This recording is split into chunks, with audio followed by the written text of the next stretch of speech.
Hello friends, welcome to Bhoomika kitchen. ನಾನು ಭೂಮಿಕಾ ಸುದರ್ಶನ್. ಮಳೆಗಾಲ ಬರೋಕ್ಕೆ ಶುರು ಆಯಿತು. ಎಲ್ಲರಿಗೂ ಕೆಮ್ಮು, ನೆಗಡಿ, ಜ್ವರ ಸರ್ವೇ ಸಾಮಾನ್ಯ ಬರ್ತಾ ಇರುತ್ತೆ. ಅಂಥ ಟೈಮಲ್ಲಿ ಹುರುಳಿ ಸಾರು ಮಾಡ್ಕೊಂಡು ತಿನ್ನಿ.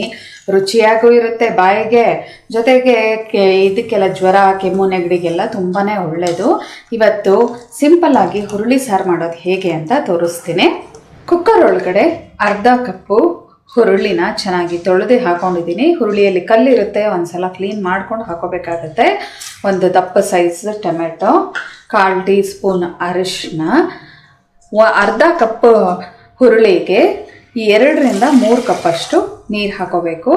ಒಂದ್ಸಲ ಎಲ್ಲ ಚೆನ್ನಾಗಿ ಮಿಕ್ಸ್ ಮಾಡಿಕೊಂಡು ಇದನ್ನು ಲಿಡ್ ಕ್ಲೋಸ್ ಮಾಡಿಕೊಂಡು ಲೋ ಫ್ಲೇಮಲ್ಲೇ ಒಂದು 3ರಿಂದ 4 ವಿಷಲ್ ಕೂಗಿಸ್ಕೋಬೇಕಾಗುತ್ತೆ. ಲೋ ಫ್ಲೇಮಲ್ಲೇ 4 ವಿಷಲ್ ಕೂಗಿಸ್ಕೋಬೇಕು. ಹುರುಳಿ ಸಾಫ್ಟಾಗಿ ಬೆಂದಿರಬೇಕು. ಅಕಸ್ಮಾತ್ ಸಾಫ್ಟಾಗಿ ಬೆಂದಿಲ್ಲ ಅಂದರೆ ಇನ್ನೊಂದ್ಸಲ ಬೇಯಿಸ್ಕೊಳ್ಳಿ. ಪ್ರೆಷರ್ ಬಿಟ್ಟಿದೆ. ಹುರುಳಿನ ಹಿಂಗೆ ಮುಟ್ಟು ನೋಡಿದ್ರೇ ಗೊತ್ತಾಗುತ್ತೆ ಎಷ್ಟು ಸಾಫ್ಟಾಗಿ ಬೆಂದಿದೆ ಅಂತ ಅಂದ್ಬಿಟ್ಟು. ಲೋ ಫ್ಲೇಮಲ್ಲಿ ಬರೀ ಒಂದು 4ರಿಂದ 5 ವಿಷಲ್ ಕೂಗಿಸ್ಕೊಂಡಿರೋದಷ್ಟೇ. ಇದರಲ್ಲಿ ಒಂದು 2 ಸೌಟು ರುಬ್ಬೋದಕ್ಕೆ ಇಟ್ಕೊಳ್ತೀನಿ. ಇದು ಹಿಂಗೆ ಆರಾಕಕ್ಕೆ ಇಡೋಣ. ಕೆಲವೊಂದು ಐಟಮ್ನ ಫ್ರೈ ಮಾಡ್ಕೋಬೇಕು, ಅದೇನು ಅಂತ ತೋರಿಸ್ತೀನಿ. ಸ್ಟವ್ ಆನ್ ಮಾಡಿಕೊಂಡು ಒಂದು ಚಿಕ್ಕ ಬಾಣಲಿ ಒಳಗಡೆ 1 ಸ್ಪೂನ್ ಎಣ್ಣೆ ಹಾಕ್ಕೊಂಡಿದ್ದೀನಿ. ಎಣ್ಣೆ ಒಂಚೂರು ಚೆನ್ನಾಗಿ ಬಿಸಿ ಆಗ್ತಿದೆ. ಹಾಗೆ ಜೀರಿಗೆ ಒಂದು ಅರ್ಧ ಟೀ ಸ್ಪೂನ್, 1 ಟೇಬಲ್ ಸ್ಪೂನ್ ಧನಿಯಾ, ಇವೆರಡನ್ನು ಮೊದಲು ಫ್ರೈ ಮಾಡ್ಕೊಳ್ತೀನಿ. ಧನಿಯಾ ಜೀರಿಗೆ ಚೆನ್ನಾಗಿ ಫ್ರೈ ಆಗ್ತಿದೆ. ಹಾಗೆ ಒಂದು 6 ಒಣಗಿದ ಮೆಣಸಿನ್ಕಾಯಿ, 2 ಬ್ಯಾಡಗಿ, ಒಂದು 4 ಗುಂಟೂರು ಹಾಕ್ಕೊಂಡಿದ್ದೀನಿ. ನಿಮ್ಗೆ ಖಾರಕ್ಕೆ ತಕ್ಕಷ್ಟು ನೋಡ್ಬಿಟ್ಟು ಹಾಕ್ಕೊಳ್ಳಿ. ಇದನ್ನು ಲೋ ಫ್ಲೇಮಲ್ಲಿ ಜಸ್ಟ್ ಒಂದು 30 ಸೆಕೆಂಡ್ ಫ್ರೈ ಮಾಡಿಕೊಂಡ್ರೆ ಸಾಕು. ಎಲ್ಲ ಫ್ರೈ ಆಗ್ತಿದೆ. ಹಾಗೆ ಸ್ಟವ್ ಆಫ್ ಮಾಡ್ಕೊಂಡಿದ್ದೀನಿ. ತಣ್ಣಗಾದ್ಮೇಲೆ ಮಿಕ್ಸರ್ ಜಾರ್ ಒಳಗಡೆ ಹಾಕ್ಕೊಳ್ತೀನಿ. ಮಿಕ್ಸರ್ ಜಾರ್ ಒಳಗಡೆ ತಣ್ಣಗಾಗಿರೋ ಹುರುಳಿ ಜೊತೆಗೆ ಹುರಿದಿರೋ ಅಂಥ ಐಟಮ್ ಎಲ್ಲ ಹಾಕ್ಕೊಂಡು ಇವಾಗ ಸ್ವಲ್ಪ ನೀರು ಹಾಕ್ಕೊಂಡು ನುಣ್ಣದಾಗಿ ರುಬ್ಕೊಳ್ತೀನಿ.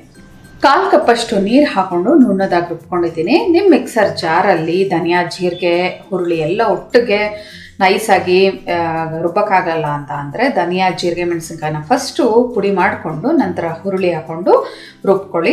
ಇವಾಗ ಸಾರೊಳಗಡೆ ಇದನ್ನು ಹಾಕೊಳ್ಳೋಣ. ಸ್ಟವ್ ಆನ್ ಮಾಡಿಕೊಂಡು ಹುರುಳಿ ಬೇಯಿಸಿಟ್ಕೊಂಡಿದ್ದೀನಲ್ಲ ಅದರೊಳಗಡೆ ಈ ರುಬ್ಬಿರೋ ಅಂಥ ಮಿಶ್ರಣನ ಹಾಕ್ಕೊಳ್ತೀನಿ. ಇದಕ್ಕೆ ಇನ್ನೊಂದು ಲೋಟದಷ್ಟು ನೀರು ಹಾಕ್ಕೊಳ್ತೀನಿ. ಇನ್ನೊಂದು ಕಪ್ಪಷ್ಟು ನೀರು ಹಾಕ್ಕೊಂಡಿದ್ದೀನಿ. 2 ಹಸಿಮೆಣಸಿನ್ಕಾಯಿ, ತುಂಬ ಖಾರ ಇರೋದ್ರಿಂದ ಉದ್ದುದ ಕಟ್ ಮಾಡ್ಕೊಂಡು ಹಾಕ್ಕೊಂಡಿದ್ದೀನಿ. ರುಚಿಗೆ ತಕ್ಕಷ್ಟು ಉಪ್ಪು, ಒಂದು ಗೋಲಿ ಗಾತ್ರದ್ದು ಹುಣಸೆ ಹಣ್ಣು ತೊಗೊಂಡು ಅದ್ರ ರಸನ ಹಾಕೊಳ್ತಾ ಇದ್ದೀನಿ. ಇವಾಗ ಇದನ್ನು ಚೆನ್ನಾಗಿ ಮಿಕ್ಸ್ ಮಾಡ್ಕೊಳ್ಳೋಣ. ಇದು ಒಂದು 7ರಿಂದ 8 ನಿಮಿಷ ಚೆನ್ನಾಗಿ ಕುದೀಲಿ. ಇದು ಚೆನ್ನಾಗಿ ಕುದಿಯೋ ಅಷ್ಟರಲ್ಲಿ ಒಗ್ಗರಣೆ ಹಾಕೊಳ್ಳೋಣ.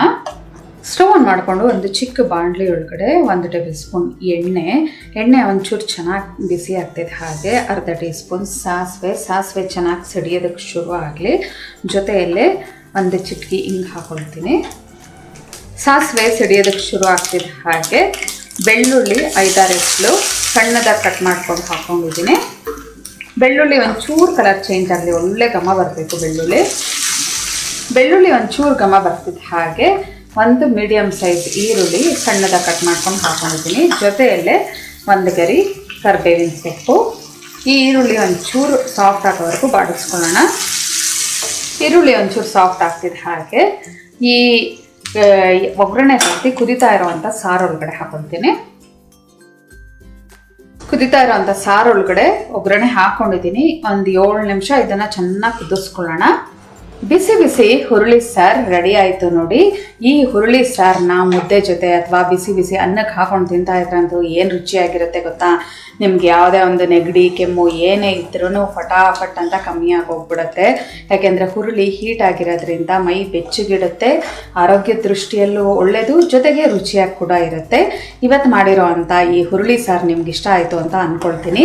ಇವತ್ತಿನ ಈ ರೆಸಿಪಿ ನಿಮ್ಗೆ ಇಷ್ಟ ಆಗಿದ್ದರೆ ಲೈಕ್ ಮಾಡಿ, ಶೇರ್ ಮಾಡಿ. ಯಾರೆಲ್ಲ ಇನ್ನು ಭೂಮಿಕಾ ಕಿಚನ್ ಸಬ್ಸ್ಕ್ರೈಬ್ ಆಗಿಲ್ಲ ದಯವಿಟ್ಟು ಸಬ್ಸ್ಕ್ರೈಬ್ ಆಗಿ. Thanks for watching.